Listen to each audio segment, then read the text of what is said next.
Dowry free या बिना एक पैसे खर्च किए शादी करना चाहते हो, आपको लगता है मतलब हमारे समाज में आज के डेट में पानी बिक रहा है, सब कुछ बिक रहा है, केवल हवा भी फ्री है। नमस्कार दोस्तों, इस वीडियो में मैं दहेज प्रथा या डॉरी सिस्टम के बारे में बातचीत करना चाहता हूं। वैसे तो इस विषय पर बहुत सारे वीडियो बन चुके हैं, लेकिन दोस्तों ऐसा लगता है कि इस विषय पर चाहे कितने भी वीडियो बन जाएं, कितने भी पिक्चर बन जाएं, कितने भी कहानियां लिख लिया जाए, उपन्यास लिख लिया जाए, चाहे हमारे संविधान में कितने भी संशोधन कर लिया जाए, चाहे समाज सुधारक कितने भी लोगों को समझा दें, लोगों की मानसिकता पर कुछ खास फर्क नहीं पड़ने वाला है। तो मैं ऐसा सोचता हूँ और ऐसा ही कुछ मैं अपने किताब में भी लिखता हूँ। कुछ ओपन माइंडेड मैं अपना विचार देता हूँ कि दोस्तों जब लोगों पर कुछ इसका प्रभाव नहीं पड़ने वाला है, हम कितना भी समझा कर थक जाते हैं कि दहेज मत लो, किसी लड़की को, किसी की बेटी को आप हरेस मत करो, उसको इतने परेशान मत करो कि वो फांसी लगा ले या अपने ऊपर पेट्रोल डालकर अपने को मारने के लिए मजबूर हो जाए। लेकिन दोस्तों ऐसा लगता है कि हम लोगों को कितना भी समझा ले, लोगों की मानसिकता पर कुछ खास फर्क पड़ने वाला नहीं है।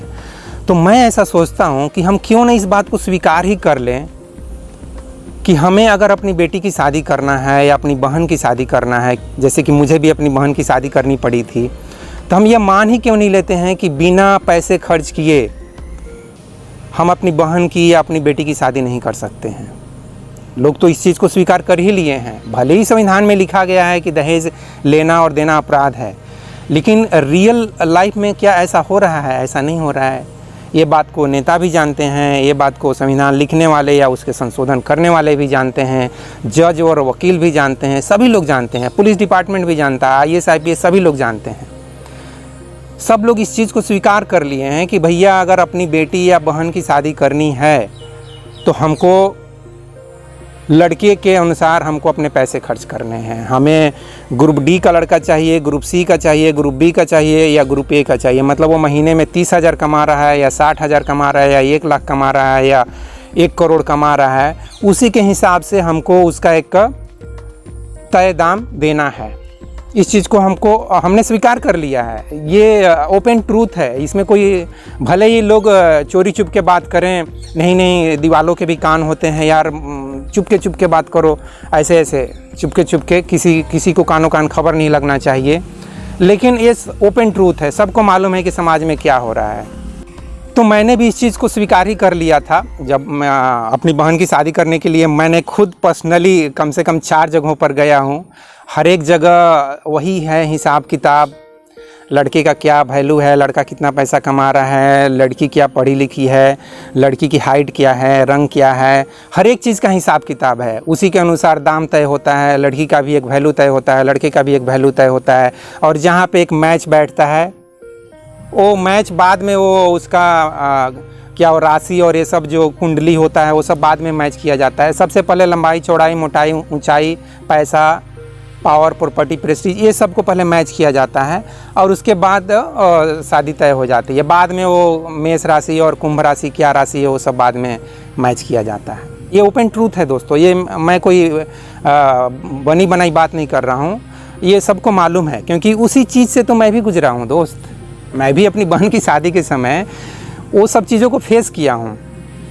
शायद आप कहेंगे कि मैंने कैसे शादी की। मैंने कुछ इस तरह से शादी की दोस्तों अपना, कि मैं अपनी बहन की शादी के लिए एक लड़का देखने गया था और रास्ते में जो मीडिएटर थे उनका कुछ प्लान था कि मेरी भी शादी किसी लड़की से तय करने के बारे में। तो मुझे भी वो एक लड़की दिखाने वाले थे। तो चूँकि लड़का का गांव जो बाद में आने वाला था और लड़की का जो अपने वो मामा के घर आई थी, तो वहाँ पर वो उसका गांव बीच में था। तो पहले हमको लड़की देखने के लिए उन्होंने बोला आप लड़की देख लो, पसंद आएगी तो शादी कर लेना, नहीं पसंद आएगी तो नहीं पसंद आएगी तो अलग बात है। तो ऐसे ही मैं कैजुअली लड़की देखने गया था। वहाँ कुछ 5 मिनट उस लड़की से बातचीत किया। उसकी मम्मी और उसके मामा मामी जो भी अगल बगल में वो लोग बैठे हुए थे, और मैंने वही जो फर्स्ट टाइम किसी लड़की से बातचीत किया जाता, आपका नाम क्या है, आपका एजुकेशन क्या है, आपका हॉबी क्या है, और लास्ट में मैंने एक क्वेश्चन पूछ लिया कि आप मुझसे शादी करना पसंद करोगी, चाहोगी आप शादी करना।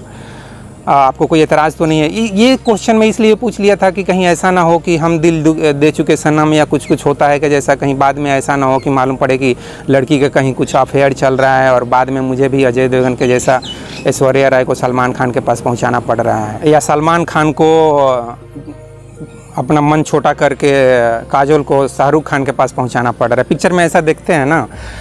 पिक्चर की भी बात करेंगे इस वीडियो में दोस्तों।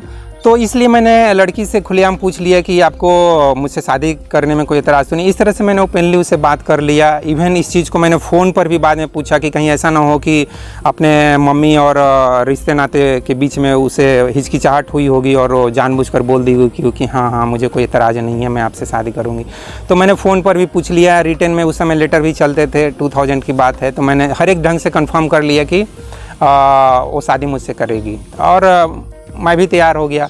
और मैं फ्रैंकली बता रहा हूँ, मैंने लड़की से भी और लड़की की माँ से भी, क्योंकि लड़की की माँ ही ज़्यादा, मतलब मेरी सासू माँ ज़्यादा एक्टिव थी, तो मैंने उनको बताया कि देखिए मेरी बहन की भी शादी करनी है और मैं तो चाहता हूँ कि पहले अपनी बहन की शादी करूँ और फिर मैं अपनी शादी करूँ, कि मुझे अपनी बहन के लिए भी एक लड़की की तलाश है।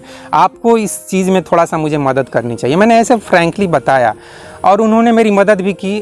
तो इस तरह से दोस्तों जो कुछ भी हुआ मैं समझता हूँ कि प्यार मोहब्बत में हुआ। इसमें कोई ज़ोर ज़बरदस्ती नहीं हुआ कि मुझे इतना डिमांड है, मुझे इतने पैसे दे दो। और इवन मेरी बहन की भी शादी भी, इसमें कोई दहेज प्रथा जैसी कोई इतनी स्ट्रॉन्ग मतलब फाइटिंग नहीं हुई कि नहीं मेरा ये डिमांड है उतना देना पड़ेगा। सब कुछ ठीक ठाक हो गया। मेरा कहने का मतलब ये है दोस्तों कि इस चीज़ को हम स्वीकार ही क्यों न कर लेते हैं। मैं बताऊं, मैं अपने परिवार में ही देखा हूं एक आदमी को फ्री में शादी करते हुए। वो मेरे रिश्ते में दादा लगेंगे और उस समय मैं करीब 13-14 साल का हो गया था और उनकी आयु कुछ 50 प्लस होगी, 50 से 55 के एज में, और वो अपनी तीसरी शादी कर रहे थे। दूसरी शादी, पहली शादी किए उससे उनको कोई बच्चे नहीं हुए। दूसरी शादी किए, उस औरत ने कुछ 1 सप्ताह या 10 दिन में ही उनका साथ छोड़ दी, मतलब शादी को इनवैलिड कर दी, बिना कोई डाइवोर्स लेटर, बिना कुछ भी नहीं। गांव देहात में ऐसा कुछ डाइवोर्स लेटर नहीं साइन होता है। और फिर उन्होंने तीसरी शादी की, तो उन्होंने ये 3 शादी, और ऑफकोर्स तीसरी शादी डॉरी फ्री थी, कोई दहेज नहीं। पहली शादी विथ डॉरी थी। दादी के नाम पे कुछ 4 बीघे खेत मिले थे और मतलब आज से 70 साल या 60 साल पहले की बात, मैं उस समय उतने पहले की मैं बात कर रहा हूँ। तो मेरा कहने का मतलब ये है दोस्तों कि किसी भी आदमी से मैं कहना चाहता हूँ कि यार आप डॉरी फ्री या बिना एक पैसे खर्च किए शादी करना चाहते हो। आपको लगता है मतलब हमारे समाज में आज के डेट में पानी बिक रहा है, सब कुछ बिक रहा है, केवल हवा भी फ्री है।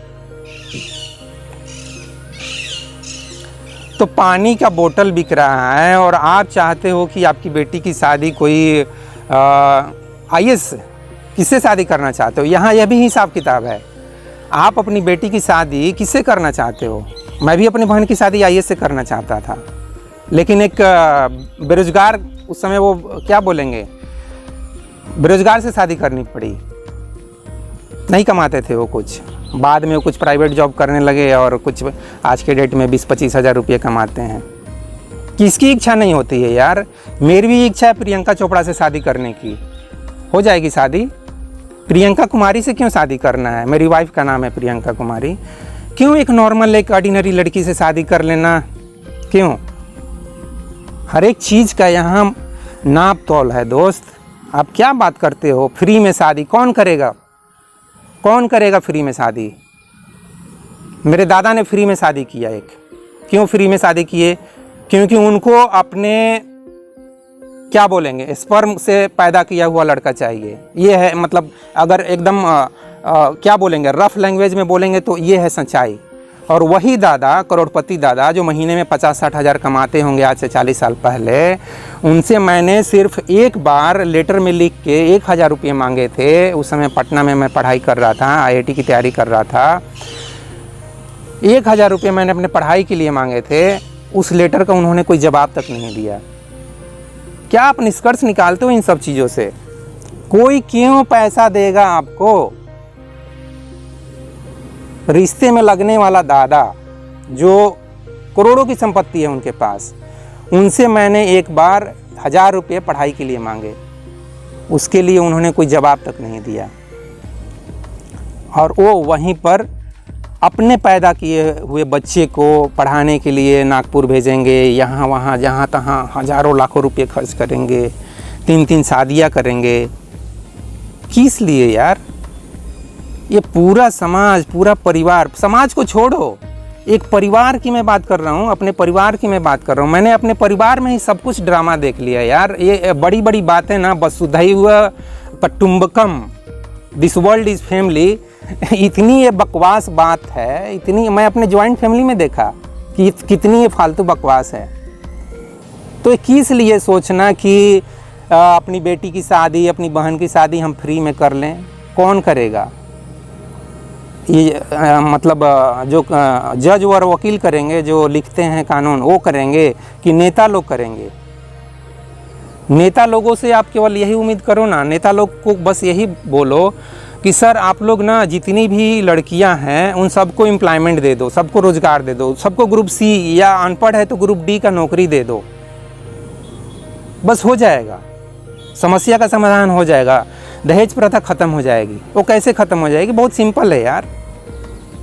किसी लड़के से शादी हुई, लड़की खुद कमा रही है महीने में 25-30 हज़ार रुपये, लड़का उसके ऊपर कुछ जुल्म कर रहा है, हटाओ उस साले को। लड़का उसके ऊपर जुल्म कर कैसे सकता है और वो लड़की सह कैसे सकती है? वो महीने में खुद 25-30 हज़ार कमा रही है। मेरी वाइफ अगर नौकरी करती तो शायद कब का हो सकता है, छोटे मोटे झगड़े तो होते रहते हैं ना। हमको तो ऐसा लगता है कि इस धरती पर शायद ही कोई ऐसा हस्बैंड वाइफ होता होगा जो 50 साल या 40 साल तक मैरिड लाइफ जीता होगा और उन दोनों के बेचारे, उन दोनों में कभी झगड़े ही नहीं होते होंगे। तो मेरी वाइफ तो मैं समझता हूँ कि कब का डिवोर्स ले चुकी होती है यार। वो अगर नौकरी में होती, अब भले ही वो डिवोर्स लेके फिर वापस आ जाती, या मैं ही डिवोर्स लेके वापस चल जाता कि तुम्हारी भी चलो दूसरी शादी नहीं हो रही, मेरी भी दूसरी शादी नहीं हो रही है, चलो फिर से हम दोनों फिर से शादी कर लेते हैं, जैसे वो बड़े बड़े लोग कर लेते हैं। बिल गेट्स के बारे में मैं सुना कि वो फिर से अपनी पहली पत्नी से ही दोबारा शादी कर रहे हैं। तो बड़े लोगों को भी समझ में आता है यार, मेरी पहली बीवी ठीक थी, चलो उसी से फिर से शादी कर लेते हैं। तो दोस्तों, मेरा कहने का मतलब है कि हमारे परिवार में, हमारे समाज में, हमारे देश में, दुनिया में हर एक चीज़ का एक हिसाब किताब है, हर एक चीज़ का एक नाप तौल है, ठीक है। और मैं गांव की ही बात करता हूं, मैं गांव में ही रहा हूं 15-20 साल। गांव का बहुत अच्छा खासा एक्सपीरियंस है, बचपन का एक्सपीरियंस है। तो गांव में मैं देखता हूं यार, आदमी गाय या भैंस से बेटी चाहता है। क्यों? आदमी बेटी नहीं चाहता है, मानव समाज बेटी नहीं चाहता है, लेकिन गाय और भैंस से बेटी चाहता है। पाड़ा नहीं चाहता है, पाड़ी चाहता है। क्यों? बकरी चाहता है, बकरी से बकरी चाहता है, बोका नहीं चाहता है। समझ में नहीं आता है, इतनी छोटी सी बात समझ में नहीं आती है आदमी को कि आदमी पाड़ी क्यों चाह रहा है, बकरी क्यों चाह रहा है, बोका क्यों नहीं चाह रहा है, पाड़ा क्यों नहीं चाह रहा है, सांड क्यों नहीं चाह रहा है? क्योंकि उससे दूध नहीं मिलेगा। बकरी से दूध मिलेगा, बेटी से दूध मिलेगा, तो जिससे दूध मिलेगा उसको हम दूध को पिएंगे, दूध को बेचेंगे, उससे पैसा मिलेगा। बेटी पैदा करने के लिए गाय को कहाँ कहाँ लेके जाते थे गांव में, उस समय मैं 10-15 साल के एज में देखा हूँ ये सब। भैंस को कहाँ कहाँ लेके जा रहे हैं, अब तो शायद एक इंजेक्शन लगा देते हैं और पाड़ी पैदा हो जाएगी या बेटी पैदा हो जाएगी। तो ये सब ड्रामा मैं तो बचपन से देख रहा हूँ यार। तो ये किताबों में सिर्फ लिख देने से क्या होगा, कानून की किताब में लिख देने से क्या होगा? सब कुछ ठीक हो जाएगा, पुलिस डिपार्टमेंट भी ठीक हो जाएगा, IAS और IPS सब लोग ठीक हो जाएंगे, सब दहेज लेना बंद कर देंगे। सबसे बेस्ट तो ये है कि हर एक बेटी को रोज़गार दे दो, काम ख़त्म। बेटी अपना स्वतंत्र लाइफ जिएगी। हस्बैंड थोड़ा भी उसके साथ जोर ज़बरदस्ती करेगा, उसको हरेसमेंट करेगा, उसके साथ कुछ भी गलत करेगा, नाजायज़ कोई काम करेगा, तुरंत उससे अलग हो जाएगी। डिवोर्स को छोड़ो यार, डिवोर्स क्या लेना ज़रूरी है? मैं तो शादी से पहले भी अपने वाइफ को बोला कि ठीक है चलो हम दोनों तो मन ही मन शादी कर ही लिए हैं, आ जाओ।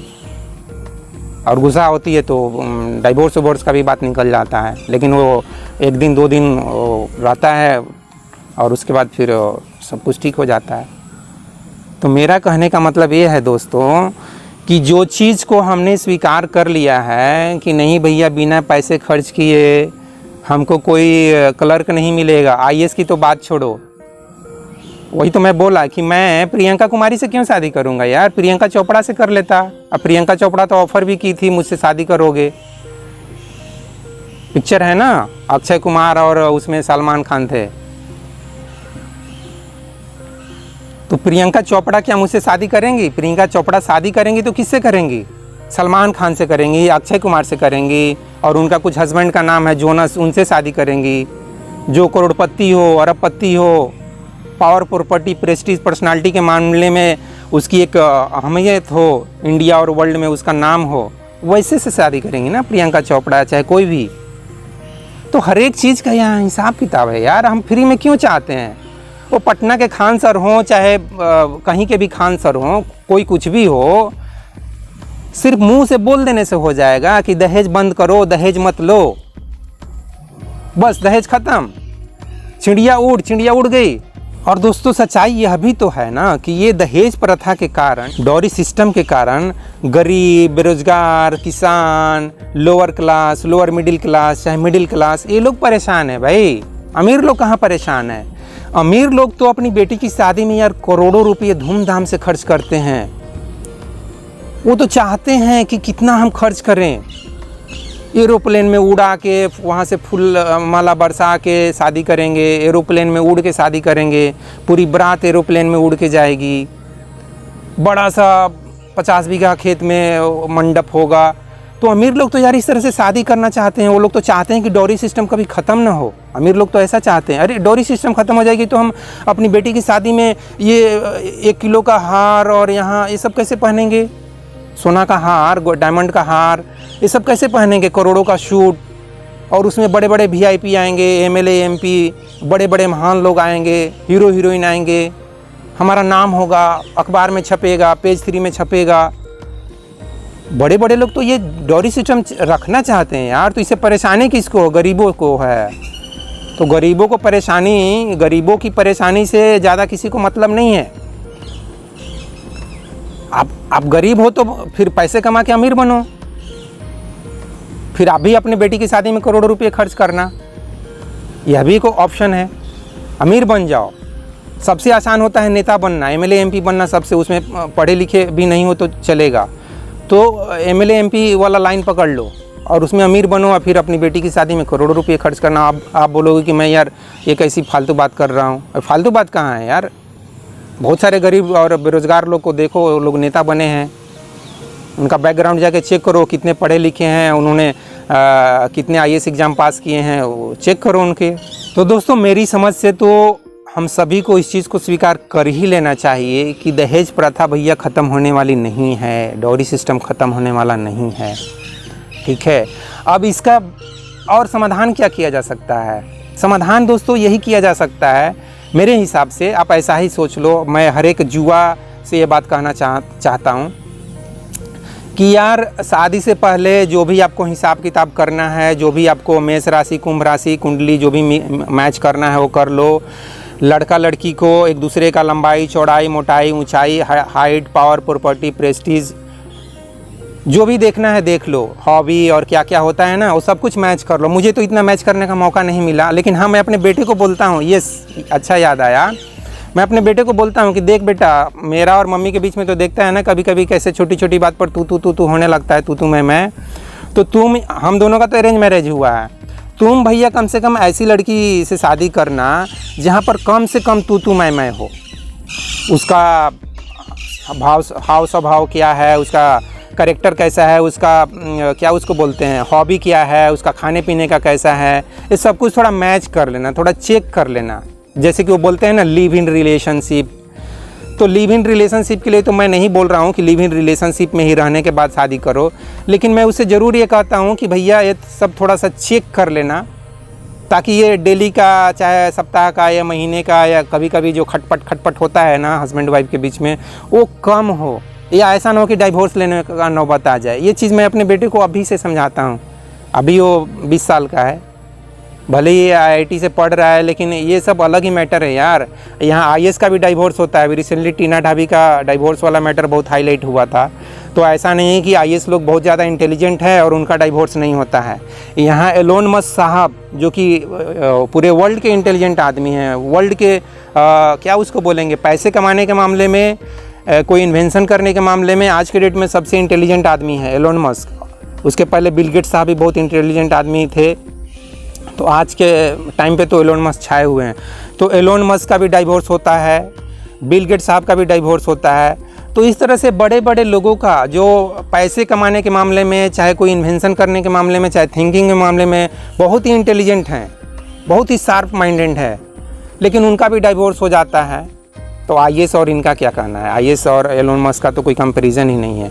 तो मेरा कहने का मतलब यही है दोस्तों कि ये डाइवोर्स से टॉपिक नहीं है, दहेज प्रथा टॉपिक है। तो मैं अपने बेटे से भी यही बोलता हूँ कि मैं तो तेरे लिए लड़की वड़की अरेंज करने वाला नहीं है। तू अपने लिए खुद ही सर्च कर लेना भैया, कैसा लड़की से शादी करना है। ये सब मैं बात करता हूँ यार, मैं ये छुपा छुपी का खेल खेलता नहीं हूँ।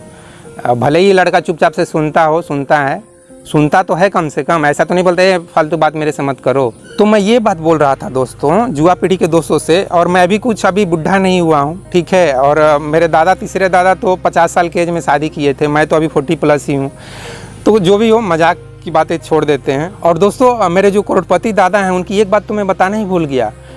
वो अपनी इच्छा को पूरा करने के लिए, उनको जो मतलब बाल बच्चे प्राप्त करने की इच्छा थी, उसके लिए उन्होंने कम से कम 4-5 लाख रुपए खर्च कर दिए, मंदिर बना दिए, भगवान के लिए मंदिर बना दिए।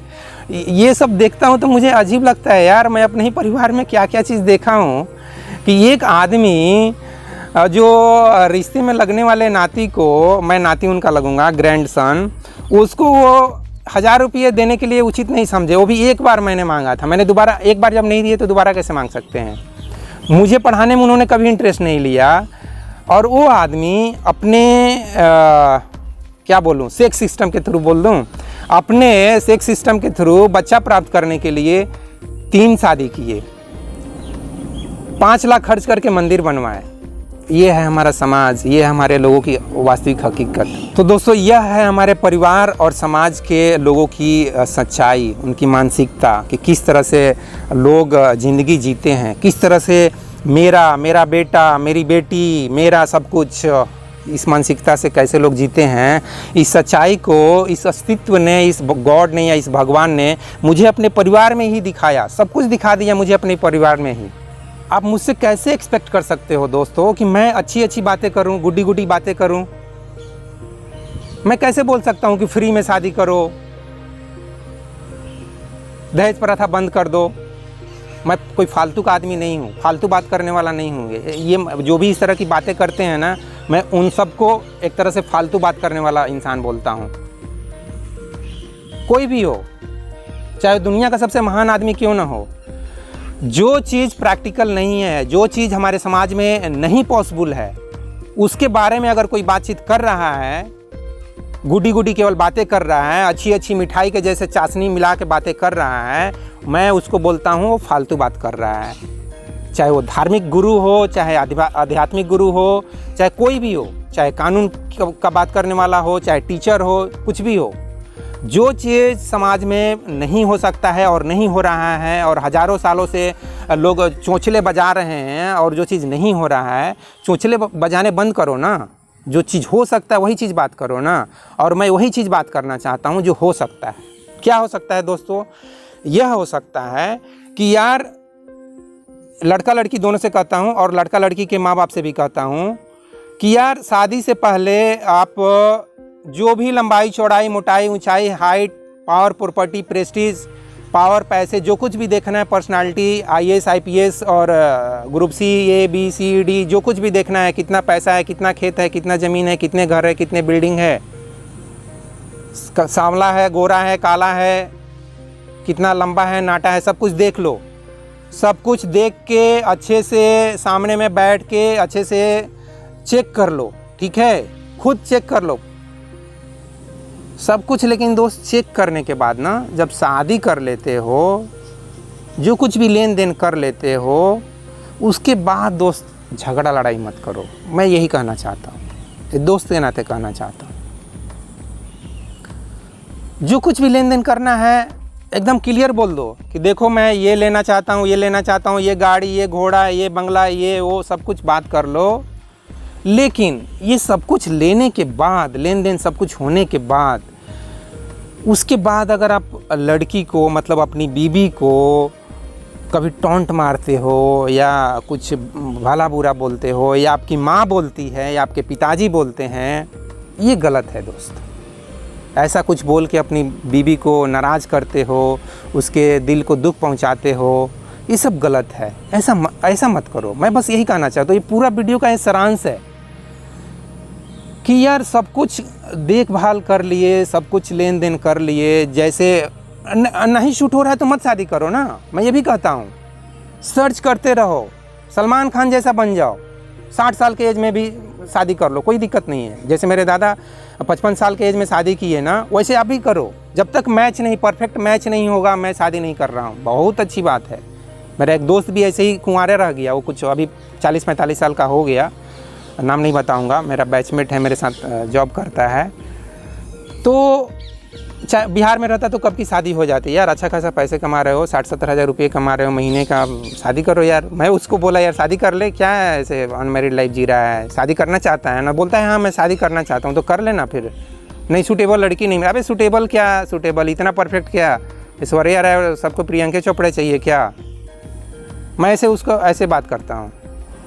तो यार कहने का मतलब यही है, 100 बात की एक बात, कि सब कुछ लेन देन, जोड़ घटाव, गुणा भाग, कैलकुलस, जो कुछ भी करना है कर लो, A+B² जो भी करना है कर लो।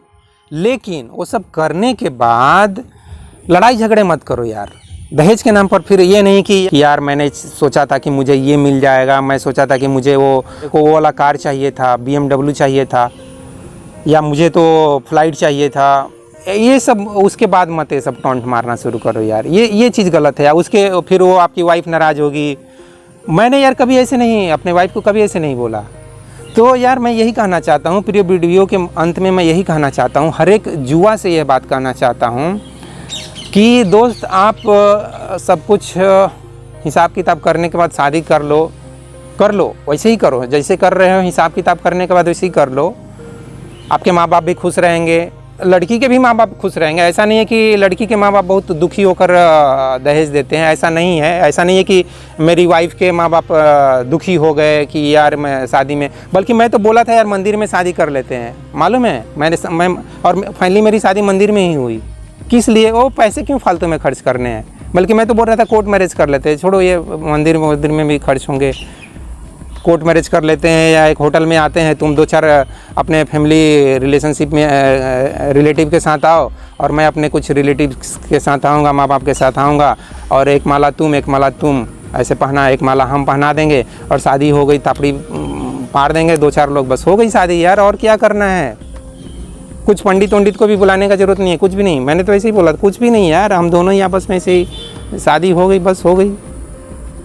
और मान लो वैसे ही शादी हो जाती तो क्या हो जाता, मतलब डिवोर्स हो जाता। अरे कुछ नहीं यार, ऐसा नहीं है। तो दोस्तों वीडियो को मैं अब समाप्त करना चाहता हूं, और वीडियो के अंत में मैं यही हर एक युवा पीढ़ी से यही कहना चाहता हूं कि दोस्त आप जैसे शादी कर रहे हो वैसे ही करोगे। मेरे बोलने से कि दहेज मत लेना, आप बोलोगे कि यार क्या फालतू बात कर रहे हो, तो मैं फालतू बात नहीं करूँगा। मेरे को मालूम है कि आप जैसे शादी करोगे वैसे ही करोगे, वैसे ही शादी करो। लेकिन दोस्त वैसे ही शादी करने के बाद यार, शादी के बाद ये दहेज के नाम पर, डॉरी के नाम पर अपने वाइफ को फ्रस्ट्रेट मत करो, उसको हरास मत करो, ये चीज़ गलत है। तो दोस्तों इस वीडियो में बस इतना ही। थैंक यू वेरी मच इस वीडियो को देखने के लिए। जय हिंद, जय भारत और जय विश्व, जय भगवान। Thank you very much friends.